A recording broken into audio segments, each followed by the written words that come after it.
Okay, right, it should be there. Okay, good morning. I hope everyone... It should be there. Yeah, right. Good morning from London. Hope everyone can hear. Okay. This is Dr. Dermot Hudson, the chairman of the Korean Friendship Association of the UK and official delegate of KFA UK, also chairman of the British Group for the Study of the Juche idea. And I'm pleased to have with me today Comrade Alan Bollen, who is KFA Organisation Secretary, also head of KFA West of England, and editor of our excellent monthly magazine, People's Korea Today. And we'll be running this live stream for about an hour. Of course, it's a StreamYard YouTube live stream, so it will be saved on the YouTube for everyone to watch. And basically what we're doing today, this is like a sort of online supplement or online complement to our picket of the hated South Korean puppet fascist embassy, which is taking place tomorrow, 4th of March at 3 o'clock in the afternoon. You know, we're doing this because it's often forgotten that an important part of the work of the Korean Friendship Association is not just defending people's Korea and building solidarity with the Democratic People's Republic of Korea, but also supporting the struggle for the independent reunification of Korea, supporting the struggle for the withdrawal of US forces from South Korea, and supporting the struggle for peace in Korea. And of course, one of the things the mainstream media don't tell you is that in the South, there's many independent, brave patriots and also communists and revolutionaries who want to unite with the DPRK and create a reunified Korean state, and a state that would be totally independent. There would be no room for the US or Japan in that, you see. You know, it's an important part of our work. So today, you know, we got two shortish presentations. One is about, you know, is basically down with the South Korean puppet regime. It's to sort of introduce why we're picketing the embassy. And Comrade Alan is going to talk a bit about the hostile propaganda against the DPRK. And this is, of course, a very important subject. And as we've said in a number of statements and articles, and also the book, The Great Conspiracy Against People's Korea, there is a shadowy anti-DPRK propaganda network, a sort of cabal, a nexus. You know, South Korea is very much part of it. You know, South Korea bribe journalists and academics to write lies about the DPRK, because South Korea, of course, is a puppet of the US, and the bigger players in this machine are, of course, the US through its Central Intelligence Agency, and of course the British ruling class and British intelligence organisations, and you know, other capitalist countries. You know, so it is very important that we expose the propaganda against the DPRK. Anyway, firstly, on the subject of South Korea, the sort of immediate reason for our picket tomorrow, and of course, I'd say here this is going to be the first time in 6 years that we've picketed the South Korean puppet embassy. In the past, we used to picket the South Korean puppet embassy, and the militant cry of "down with the fascist puppet regime" was heard, and we hope this will be heard again tomorrow, and we hope to start picketing the South Korean puppet embassy once a year, or maybe twice or three times a year. And, I've got good memories of those pickets. Anyway, so why have we decided to picket the South Korean puppet embassy after not picketing it for 6 years? Well, first of all, there's a new regime in power in South Korea, new fascist regime, the regime of Yoon. He is a fascist, and he's dragging South Korea back to the era of the 60s and 70s, when you had fascist dictators like Park Chung-hee and later Chon Doo-han and Roh Tae-woo. And of course, preceding them was Syngman Rhee. And in fact, Yoon actually visited the tomb of Syngman Rhee and paid respects to him. I'll say a little bit more about Syngman Rhee a bit later on. So, Yoon is a total out-and-out fascist. In some ways, you could say South Korea is the Ukraine of the Far East. Ukraine is also a puppet state, and where you have neo-Nazis, and South Korea is the same, perhaps even more so. And by the way, South Korea does have its own Hitler bars, and there is Nazi cheek in South Korea. But basically, one plank of Yoon's policy is confrontation with People's Korea and increasing dependence on Yankee imperialism. So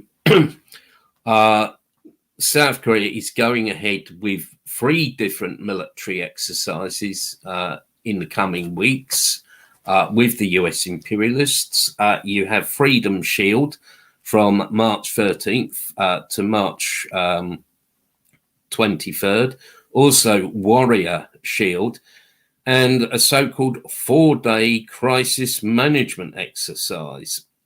And of course, all these exercises are aimed at invading People's Korea, at toppling the socialist system and the people's government in the north, and totally destroying the socialist system and establishing US colonial rule in the northern part of Korea. And we are, as part of, the core part of KFA's work, we defend People's Korea with ifs and buts. And the socialist system in People's Korea guarantees people a good life, an independent, creative life. You've got free housing, very low-cost food, abolition of taxation, free education, and free healthcare, all those things. And if the US imperialists and South Korean puppets got their way and destroyed the socialist system in the DPRK, all that would disappear. And, as people, in former socialist countries like the USSR, like People's Poland, like the GDR experienced, very bitter experience caused by the destruction of socialism in those countries. And Yun has also unleashed a wave of repression. On January 18th, the offices of the Korean Confederation of Trade Unions of South Korea was raided by the National Intelligence Service of South Korea and the South Korean Puppet Police. And the NIS, National Intelligence Service in South Korea, is a Gestapo-like body. In fact, it's like the Gestapo and the SA, combined into one. It's one of the biggest secret police forces in the world. I believe it had about 400,000 people working for it, and huge networks of agents and informers, not just in South Korea, but also abroad. And of course, every South Korean embassy abroad is like an NIS secret base. That's something to bear in mind when we picket the South Korean embassy to sort of denounce it. But anyway, the South Korean trade unions have been repressed. Yun wants to crack down on opposition to his policies, and he's sort of cracking down on the workers of South Korea. And also activists of the Progressive Party and opposition party in South Korea on Jeju Island and the Farmers' Organization were also raided by the South Korean NIS and police, and also 4 activists from an organization called the Self-Reliant People's Liberation Front were also arrested. So this gives you the flavor of the repression in South Korea. And it's the tip of the iceberg. It will get worse, in the coming months and coming years. That's why it's so important for us in KFA UK to make a stand. And of course, the activists who've been arrested have been arrested under the national security law of South Korea, which goes right back to 1948, but was actually based on legislation in the colonial period when Korea was a colony of Japan.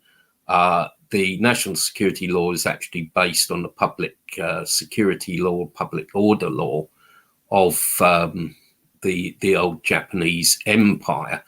It's a fiercely repressive law. It's very McCarthyite, criminalizes both supporting communist ideology and any sympathy for the DPRK. And, people may remember about 10, 11 years ago, Ri Soo-hee was actually arrested when he returned to South Korea via Panmunjom. He'd visited the DPRK but didn't have the permission of the South Korean authorities. And as soon as he stepped over into South Korea at Panmunjom, he was seized by NIS thugs and arrested and imprisoned. So South Korea is very much a deeply repressive state, a fascist state. Now, when we sort of, to give a bit more broader and deeper context to all of this, first of all, South Korea is a puppet regime. It is a colony or neo-colony of US imperialism. It's not independent. Korea was always one nation. There was no historical or geographic or ethnic reason for Korea's division.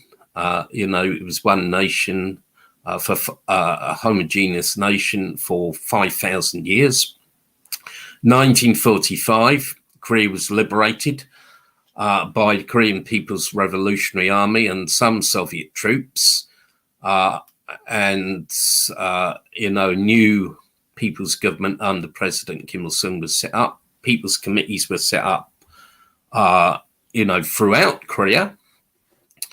But on the 8th of September, US troops landed in South Korea and almost immediately dissolved the people's committees in the South, banned the Communist Party, and also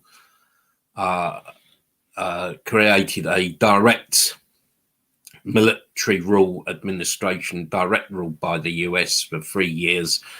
And then they brought in their puppet, Syngman Rhee, a wealthy Korean bourgeois nationalist who lived outside Korea for many years, very corrupt man. He'd lived in Hawaii. He was married to an Austrian woman, not a Korean. And he was brought in to set up the puppet fascist dictatorship. In fact, one American journalist said that Syngman Rhee was so far right that you couldn't call him a fascist, that he was, represented an ideology from 2 centuries before, of extreme absolutism. And so basically puppet fascist rule began in South Korea. And basically in South Korea, the rulers of South Korea, the so-called presidents of South Korea, are actually chosen by the US. And in fact, if you look at all the leaders of South Korea, they've all, even the liberal ones, they've all had some kind of tie or connection with the US, that they've been educated in the US, or in the case of the fascist military leaders, have been trained by the US Army at the West Point Academy. And South Korea is obviously dependent on the US and Japan as well in the field of the economy. US multinational corporations dominate South Korea, and also you've got Japanese and German, French and British companies in South Korea. And South Korean workers are heavily exploited. In fact, you can say they are doubly and triply exploited, because they're exploited by the US imperialists, they're exploited by the Japanese imperialists, and by the South Korean comparator capitalist class. And South Korean workers have the longest working hours in the world, the smallest amount of holidays in the world.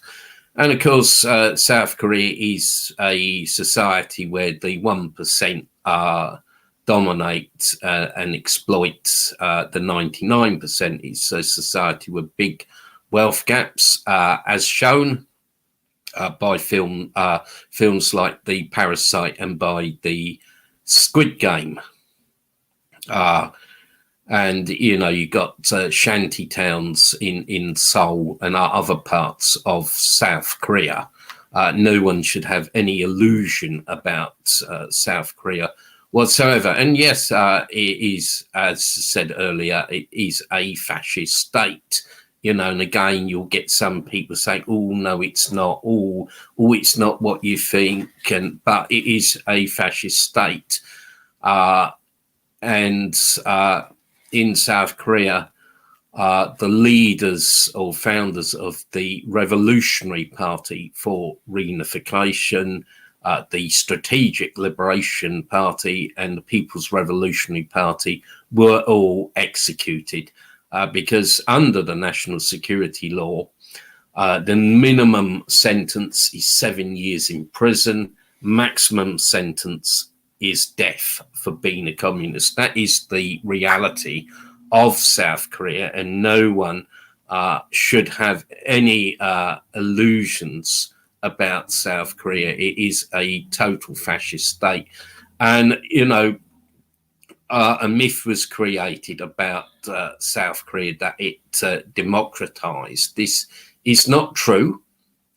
All you had was a sort of change of signboards. You know, if you like old wine in new bottles, or what you had in the 80s was the shift from military fascist rule, ruled by the army, to civilian fascist rule. So instead of, because originally Syngman Rhee himself was a civilian, but in the early 60s, you had a era of military rule, which began with Park Chung-hee and Chon Dil-han and Roh Tae-woo, and that gave way to civilian fascist dictators because the US decided that having military governments, which were very repressive, no longer worked. You know, they changed, as it were, changed gear, switched to civilian rule. So you had civilian fascist dictators like Kim Young-sam, Park Geun-hye, and now we've got Yoon. They're all civilian fascist dictators. And, you know, it's not really the remit of this live stream when we don't have time to discuss how US imperialism did change tactics a lot in the 80s and 90s. You had the tactic of the color revolution, which was a new tactic of US imperialism, quite different. But anyway, I'm going to hand over to Alan in a minute, who's going to speak a bit about propaganda about the DPRK, which is an important subject. But yeah, I think I've outlined, why we need to campaign against the South Korean puppet regime. We need to make it an increasing priority in our work. And so, this live stream and this and the picket tomorrow will form part of this. Thank you for listening, and over to you, Alan. First of all, it's very important to say what to say. Hostile propaganda by Western medias is on industrial scale, is massive attack every day almost, everywhere, on TV station, on newspapers, books, cultural arts, everywhere, and the West propagandist media attacking DPRK every day. It's a really big subject to talk. I just like to expose just few of the most popular lies which are spread by West propaganda. There is plenty of lies. We, as a Korean Friendship Association, will prepare most of them answers to say that it's not true, absolutely false, what they talking about, what they expose about DPRK. All of these are hostile propaganda against the truth of Democratic People Republic of Korea, which is different reality than showing of them. The most popular lie, which is spread by West propagandists, is the favorite of them, and is the one of the favorite lies against DPRK is human rights abuses in DPRK. That lie is especially by the US, where the human rights record is the worst on the world. So it's quite funny how they talk about the DPOK abuse the human rights. If that country is abuses all on the world with plenty of intervention, military intervention by decades, and they're talking about DPOK is abuses human rights. For example, the USA reports of human rights practice for 2009 have been ridiculed the international community. The reports is nonsense documents without any scientific accuracy. There is nothing to prove by scientists by the record of the true reality, and there is distorted by grossly distorted human rights practice of many countries, including DPRK. They're showing that, which is absolutely a lie, because in the DPRK everything is made to serve the popular masses. It will be against the main idea of Juche idea, which serve to serve the popular masses. DPOK, everything is serving to popular masses, and the state enforce free healthcare, which is example of the cannot be abuses of human rights. Free healthcare, free compulsory education, and provides lots of helps support with the food, housing free of charge. So generally, that's the favorite lies of West propaganda, which is the most fake on the spread about West propagandists. Some of them more, like to say that is plenty of, which is the mostly spread by West propaganda. For example, then citizens of North Korea or the PRK are demoralized. This is half of century of USA hostility and economic sanctions have not broken the will of the Korean people, and will not broken. Because everywhere, when you can visit in DPRK, like Dr. Hudson, who been many times in DPRK, can confirm that everywhere the cities and countrysides are very struck by prevalence of smiling faces of people. It's true. They are happy of the states what they have of the system. So how they can say are demoralize the people if cannot see the scene like you can see in UK or USA or other West countries? There is absolutely not true. The fact the Koreans are very quite knowledge. They have a free education since the primary schools. They go the higher stages. And they're absolutely not demoralized by nothing. The true is which is in the DPOK, the education system is protect them to be not demoralized. So it's absolutely opposite what they spread the lie from West propaganda station, newspapers, whatsoever. Another lie which is quite popular, which are the very popular and famous by spreading the West propagandists, is the ordinary citizens from DPRK are not allowed to travel abroad. The reality is different. North Korean citizens are allowed to travel abroad. For example, teachers of English come to Britain many times. Of course, it was before there was the pandemic situation. The reality bit changed, but it's generally not true. They cannot. They're not allowed to travel. Students, scientists, athletes, religions travel abroad each year to attend conferences and competitive events. So generally, that's what they expose in the everywhere in the media. West media is not true; it's fake. People who listen that and don't know reality about the PRK are manage them conscious by this spread fake news, and they think the same what they present them is not true, is fake.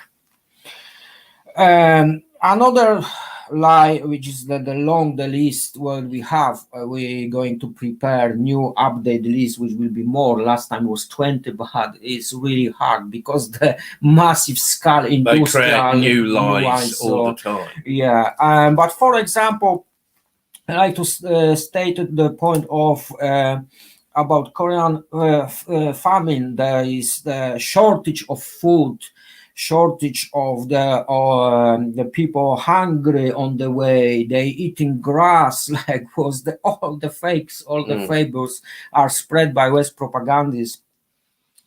That North Korea is famine stricken, stripped vegetation. It's very very funny at the moment because now we have the crisis in the UK, and we can see absolutely opposite. When you go to supermarkets, you can see the shortage here, not in the DPRK. Just to shortly, we don't want to talk about the reasons why it's like that, because this is subject on the different discussion, more political, why Brexit or whatever the other subject. But the lie is about DPRK, that people starving, people have a famine, people don't have a food. In the truly state, they provide more food, more efficiency by planet socialist economy than other capitalist countries from West, whatsoever. That is true. Dr. Demok been many times in DPRK and never seen any empty shop, empty shelves. People have free go to shop, buy anything what they need for much lower prices without any profits, make a profits by business than is UK or other West countries. The same, there is very good agriculture system which provide the supply of the products to shops. Everything is based of Juche socialist based economy, planet socialist economy, where the man is the first. It should be on the top center, not profit, like in capitalist system, where the profit is on the first, not man. Bit more about Korea economy, what they're saying in the West propaganda, saying that DPR economy is moribund. Construction is a socialist economy, whereas in DPR is everywhere rapidly taking place, rapidly progress, which we can see on the last construction in Pyongyang, Songhua Street, rural areas, in the villages, beautiful homes for citizens, ordinary people. It shows how strength, how power is of the socialist economy on DPRK. So the lie, the fake, the spread and the West propaganda, socialist economy is not efficient, is moribund, economy is collapsing in DPRK, is absolutely not true. It doesn't have any link to reality. It's just lie. It's just fake news, which is spread and spread again and again, because they cannot find. Well, they're still finding new fakes, but that one is the one of the favorite about economy in DPRK. So generally, I would say it's very important to defend the truth on DPRK. Please search for the sources originally from DPRK, or look at on our pages on Korean Friendship Association UK. You can find them plenty information about DPRK economy, cultural arts, and there is the truth, not the truth what they're trying to say you and the spread on West propagandists, because this is all lies, all fake. Don't believe that. Believe the truth which we are presenting in media, which are presenting on our pages, which are presenting as a Korean Friendship Association UK. Thank you very much. Thank you very much, Alan. Very good presentation. And I would just add a few things there. First of all, it's a big lie about people being starving and mass hunger in the DPRK, because on the 8th of February, they held the massive military parade in Pyongyang with not just participants, but a lot of spectators as well. If everyone was starving, it would have been impossible to organise such a large-scale event. They would have either had to have had a much smaller event on a modest scale, or not at all. And, this is a complete lie, and that people are starving. And, the DPRK is going ahead with massive construction work. They've just announced 2 new big construction projects in Pyongyang. 10,000 homes. Yeah, that's right. Until So, 2023. if they can, everyone was starving, how could they go out and build these homes? It would be impossible. You cannot carry out big construction projects with people who have empty stomachs. Yes. They cannot work. It's as simple as that.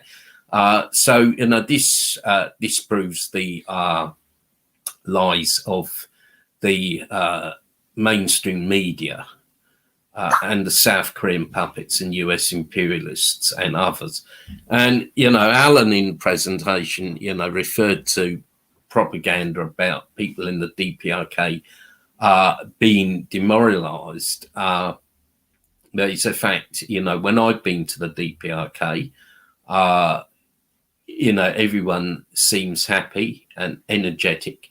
But also, the DPRK does not have many of the problems that we have here. Like, we've gone for a walk through Pyongyang. Not only did we not see any homeless people or people begging, but we didn't see drug addicts. We didn't see vandalism or graffiti. And I think here in the UK, you see a lot of vandalism, graffiti. And as Alan said, you don't see hooligans or lumpens or anything like that in the DPRK. And they don't have betting shops in the DPRK, don't have payday loan shops in the DPRK. And it's a good point Alan also made about contrasting the situation in the UK. Again, I think there's differing views on why this situation in the UK has come about, but basically we're seeing both rising prices all the time. It's in everything's living costs. Everything's incredibly expensive. Back in my day, students and poor people used to live on beans on toast. Now, a tin of Aldi own brand baked beans, 45p. Once upon a time, that would have been 10 or 20p. And as say in the 80s, that it was about 5p for a can of baked beans. And so, prices are going out of control in Britain. And, there's all kinds of shortages in the shops. The other day in Lidl, I saw lots of empty shelves. When I've been in the DPRK, the shops have been well stocked. And I may, looked at the prices in the hotel shop on my different visits, and they were basically unchanged between the most spread the lie about the shops in DPRK in Pyongyang. They're saying the shops are just preparing to be stocked up very well before they coming to have a visit. But it's simply not possible to do it. There's so many shops in Pyongyang or around the country, so it's quite funny. It's as a joke how they create the fake news that shops in Pyongyang or other cities in DPRK are preparing to stock preparing before visit any foreigners reporters or journalists to show them how is well-being in DPRK. It wouldn't be possible. The same wouldn't be possible. So many people on military parade, on other parade, of occasions of anniversaries in the PRK. How it would be possible to go and take it all the people, thousands people on one place, just to show abroad?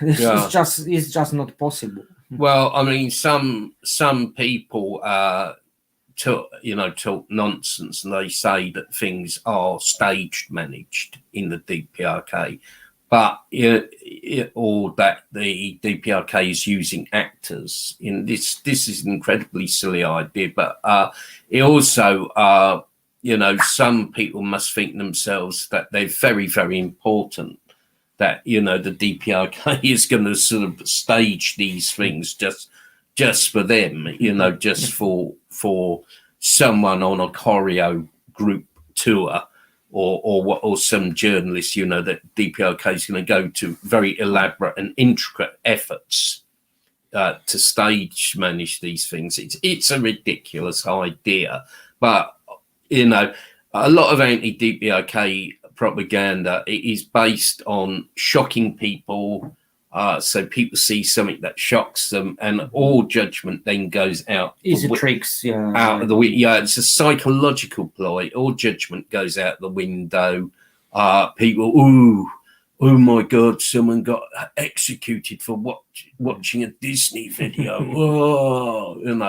And people believe this kind of thing. That just back on the subject of prices and living standards, of course, in the DPRK, you have the State Price Commission that controls prices. It's a socialist economy, planned economy, so you cannot have inflation in it, as simple as that.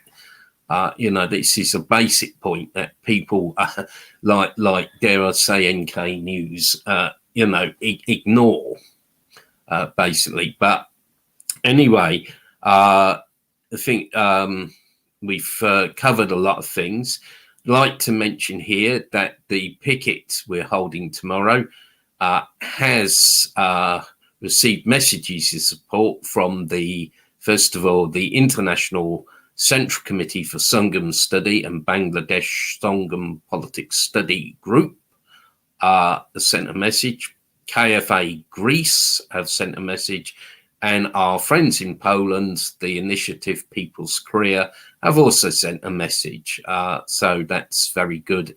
And, we hope to read those messages out tomorrow in front of the South Korean Puppet Embassy. And we always make the point, the most important thing is to defend People's Korea, in front of the South Korean Puppet Embassy, in front of the US Embassy, in front of the British Brainwashing Corporation, because this is what counts, basically. Anyway, I think we still got a bit of time.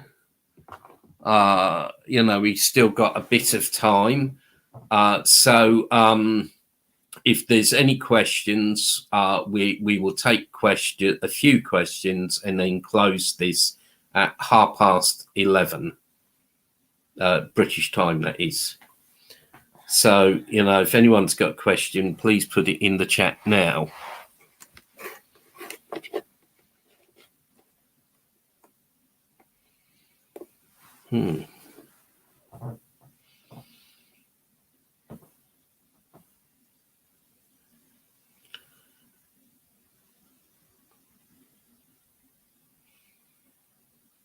Right. Any questions? Please put them soon.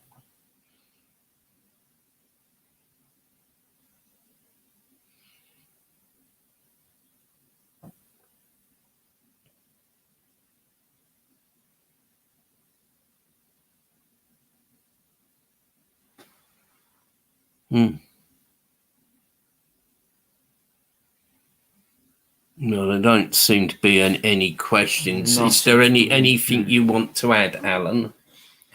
I think we covered most of the questions about South Korean puppets and hostile propaganda, the POK.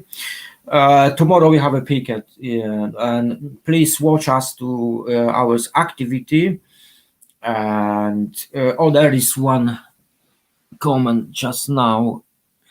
That's all right. Thank you. Thank you. You're most welcome. Thank you for your comment. Also, I'd like to add, if you have any questions in future, you can simple email us, giving a message, because we're going to organize A to Q. How's the calling that program? Q&A questions to the POK, which will be answered very possible by a representative of the POK embassy, which we're going to invite a representative of the POK embassy. If you have any questions about the POK, politics, tradition, history, economy, whatever, you can simply email us. We will organize meeting in future, online meeting, which will give you a fully detailed answer all the questions. Thank you. Right, thank you, Alan. Yeah, I mean, I sort of think I'll use the time we've got left just to sort of speak about a few things about supporting our activities. Obviously, we've got the picket tomorrow. We had the film night last night, which we showed the film Song of Retrospection and a documentary, My Socialist Country. We're going to hold these film nights every month. As Alan said, we've got a long-term project of trying to organise a Q&A session, with either the DPRK Embassy, possibly Cultural Relations Committee. I mean, it might take the form of written answers, we're not sure. One sort of comrade up in Staffordshire also mooted the idea of having a real life meeting in April. So watch this space. It might be an online meeting, might be real life meeting. And of course, July will see the 70th anniversary of the victory in the Great Fatherland Liberation War against the American imperialist aggressors. So we're organised some sort of event for that, either online or hopefully in real life. And just to sort of talk about other things, we have a publishing program. We've got a author spotlight on lulu.com.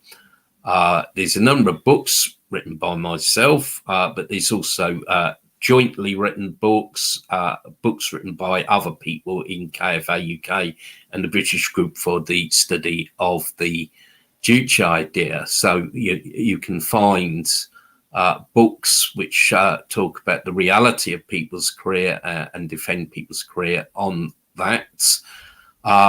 We also have the monthly PDF format magazine, People's Career Today, which Alan is the editor of and the graphics man of, does a fantastic job. It's a fantastic publication. We'd like more people to write for it, so you can send in articles by the 25th of each month, and it's requests from Alan that these are sent as Word documents. Prefer Word documents, because it's easier to edit. Yeah. So that's an outline of the work we're doing, and obviously we're on Facebook, we're on Telegram, etc. So we're on all these things, so you can find us on Telegram or Twitter. Anyway, I think we've covered a lot of ground. So hope to see you all at future KFA events. Please support the picket of the South Korean puppet fascist embassy tomorrow, and I think we should say down with the South Korean puppet fascist regime. Long live People's Korea. Long live Juche. Defend People's Korea with no ifs and no buts. That's right. Defend People's Korea with no ifs or buts. Thank you for listening. We will close the broadcast now, but you'll be able to find this on the Sungam 007 YouTube channel as well. Thank you for your attention today. Goodbye and see you soon.